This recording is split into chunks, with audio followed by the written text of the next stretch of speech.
Howdy guys, and welcome back for some more Let's Play Legend of Zelda Wind Waker.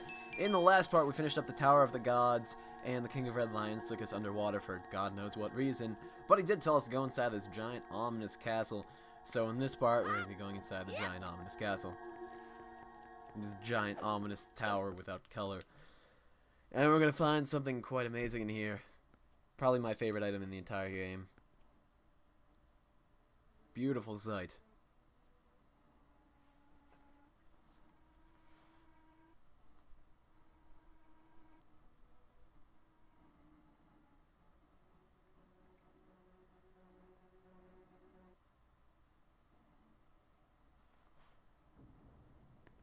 Alright, so a colorless room filled with pictures of old people and frozen moblins. Not even statues. I guess he's eating my head. That's pretty neat. Fun. Anyways, I think we should probably investigate around here, because this seems awfully odd. Because, you know, typically these moblins are moving. Shut up, King of Red Lion. Fine, I'll talk to you. Alright, Bieber. No, wait. I'll need you to listen to me for a moment. The item you seek is hidden somewhere in this castle. To find it, you must find the entrance to the basement. But that entrance has been blocked by a mighty threshold, firmly sealed to prevent evil from ever gaining access. Do you know where to search and what you must do to open the hidden way? You will find a clue in the shape of the herald near where we arrived. I know what to do. What we gotta do, if it'll let me, is... Come on. I wanna grab it. I wanna grab it. Alright, we might have to go outside first. For some reason, it seems like you always have to do that.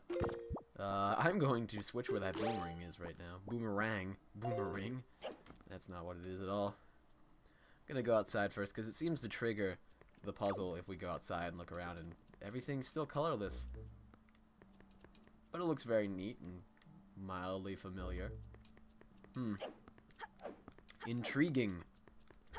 Perhaps we should head back inside. Alright, now will you let me do the puzzle? It's a really easy puzzle.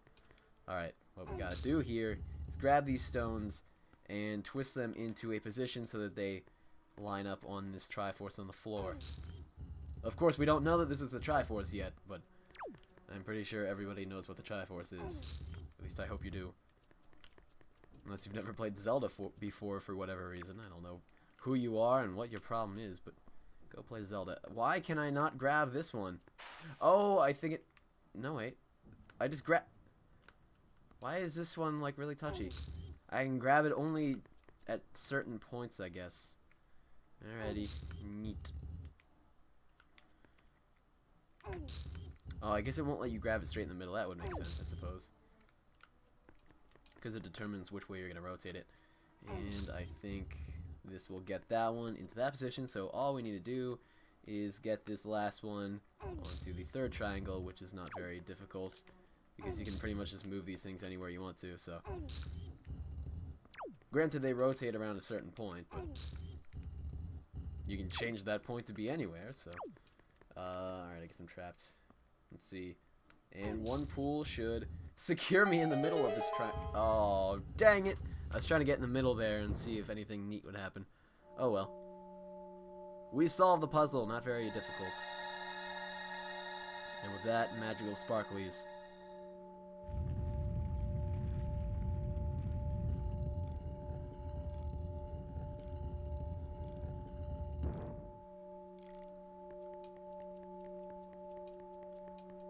Very odd security system, but oh well.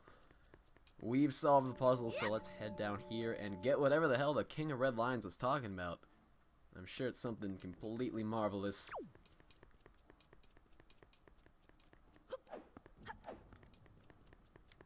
Whoa, things are rendering a little bit weird. I can see off in the distance. Anyways. Excellent, Bieber. To perceive such a puzzle and decipher it is no small feat. What are you talking about? That puzzle was really easy. Now take that sword that lies before you. It is none other than the Master Sword, the blade of evil's Bane. It is the only sword that can banish Ganon from the world above.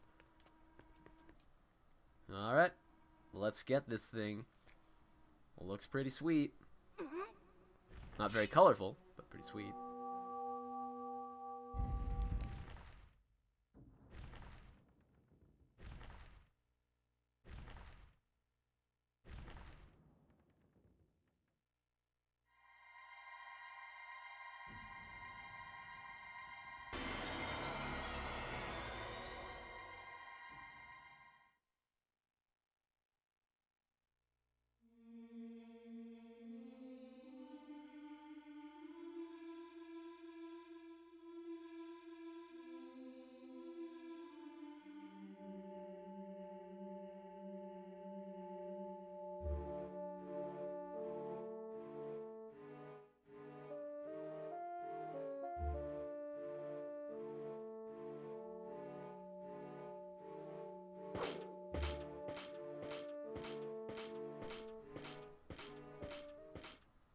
So now that we've pulled the Master Sword, everything has returned to normal, and all those guys are moving perfectly fine.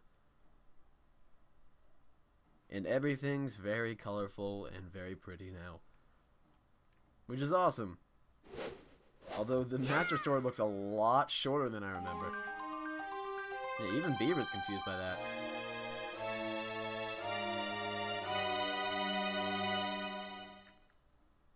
You got the Master Sword, the legendary blade with the power to repel evil, once wielded by the legendary hero himself. Quite a few times. It also has the spirit of Fee in it, so technically Fee's with us right now, and I don't like that. I don't like that one bit. Fee's annoying. By the way, if you look at all these... Yeah, I'll swim around. Actually, I guess we don't have to swim. If you look at all these, like, murals on the walls, or painted glass, you can see that it's the 7 sages from Ocarina of Time. Nabaru, Impa, Darunia. I'm assuming that's Ganon being, like, put inside the Triforce. Saria, Aruru, I think his name was, Rudo, and I guess that's all 7 of them, I believe. Which is a neat little thing in here. But anyways, now that we have the Master Sword, we can take care of enemies so much easier. I think it does double damage what our regular sword does, which is obviously the best thing ever. And I think we just left our sword down there. God knows where we put it. We have no sort of responsibility, I suppose. Anyways, we actually got to take care of every single enemy in this entire castle in order to get out of here. And as you can see, it takes care of moblins a lot easier. And the mini-boss of the last dungeon, the Dark Nut, is now a common enemy in this little place. That fast, too. So I'm just going to wait here, wait for one of these guys to attack. Ah, man. Wrong one. This guy seems to be attacking first, so I'm going to wait for him to attack. I'm going to use the parry attack to knock off his outfit. And these guys will hit each other, too, so that's good. See? Like that. And then I'll just parry this guy. And now they don't have any sort of armor, so I can hit them pretty easily. But it's best to take off their helmets, because if you take off their helmets, you can actually stun them with the boomerang. But currently, that's not happening. I'd like to get this spear out of his hand, but I don't think it's going to happen. I don't know how it hit me there. Kind of BS. Oh well. We killed the Dark Nut. And these guys drop something really useful, which is a Knight's Crest. We picked up 1 already, I believe. And we need 10 before we can head back to Outset? Outset, right. For some reason I get Outset and Windfall confused all the time. We need to head back to Outset once we get 10. Well, we don't really need to, but it's suggested to head back to Outset after you get 10, because Orca will give you a new move, and it's a fairly useful move, so... Alright, well... I'm just gonna knock out this Moblin, combo him to death, and then I'll take on these Dark Nuts. See, that's good. I took off his helmet there. Meaning that I can stun this guy as much as I want. Which is always good. Still looks like Batman. And I somehow took off both of those guys' helmets in this fell swoop, so that's always good. And that guy's completely like, exposed. And so is that guy now. So, really only this guy is a pain in the ass currently. I'm just going to try to take him out. And he's down. I think we're good. Gonna hit you in the head, take off your armor, and now these guys are pretty much just a cakewalk. Just remember to put up your shield if you see them attacking. And all 3 of those guys went down fairly easily. Oh, and the bomb. Let's kill you. Get you out of here. Take another Knight's Crest. He only dropped magic. Moblins typically won't drop a lot of those wind sphere thingies after you get the Master Sword, since they're a lot easier now. They're about as They're about as easy as Bokoblins were beforehand. So we get pretty much what we got from Bokoblins before.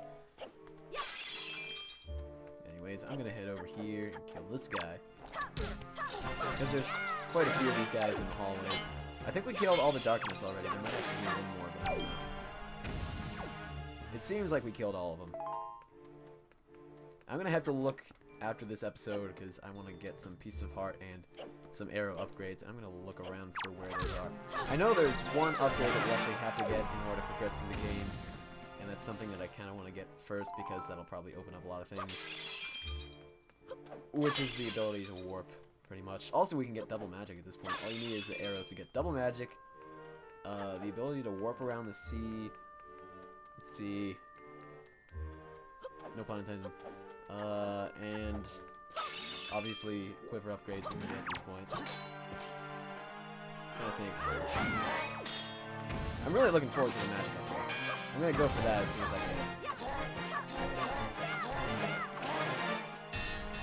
I can. The bow and arrows open up a lot of things. Anyways, let's get some more stuff. How many Knight's Crest do we have at this point? Because I think that was the last Dark Nut there. We have a total of 8, so if I kill 2 more Dark Nuts, then we're pretty much good to go, and I can go get that secret technique from Orca. And if we try to head out here... Oh. I guess not. I guess we could have left a long time ago. But usually, there's like some sort of electrical field over there.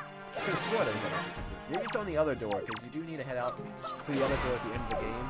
And maybe they want you to kill these guys by the end of the game. I'll just take care of them now.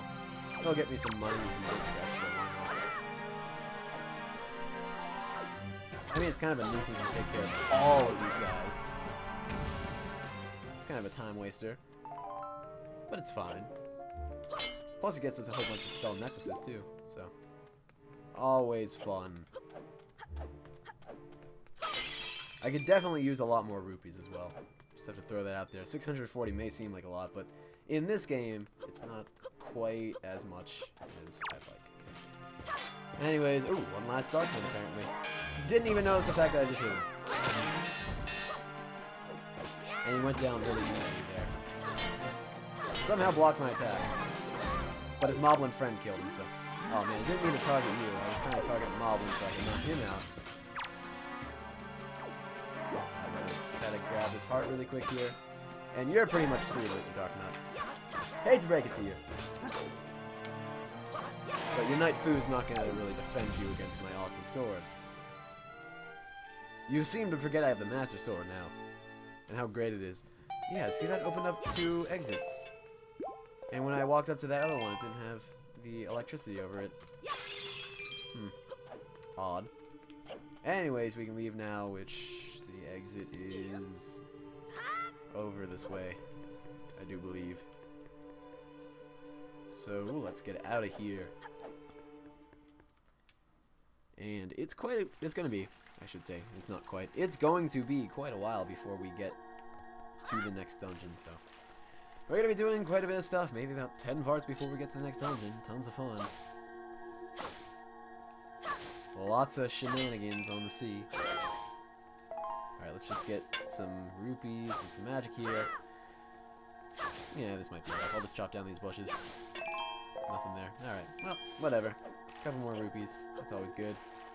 Let's head back into the King of Red Lions. He'll probably tell us something, or he won't. Alright. I'm certainly not opposed to you being quiet and letting me go on my adventure by myself. Perfectly fine. And we'll head back up to the surface. And I'm probably going to call it a short episode here because I don't know where all the pieces of heart that I want to check for are. So, alright, there we go. I mean, I could sail around the sea and see if I can find anything, but right now it seems like a good idea for me to... no, wait, that's not what I thought it was. Right now it seems like a good idea for me to end the episode. So thank you guys for watching. In the next part, we will get a few pieces of heart, some arrow upgrades, and maybe some magic upgrades, and possibly a special warp thingy. So, see you guys then.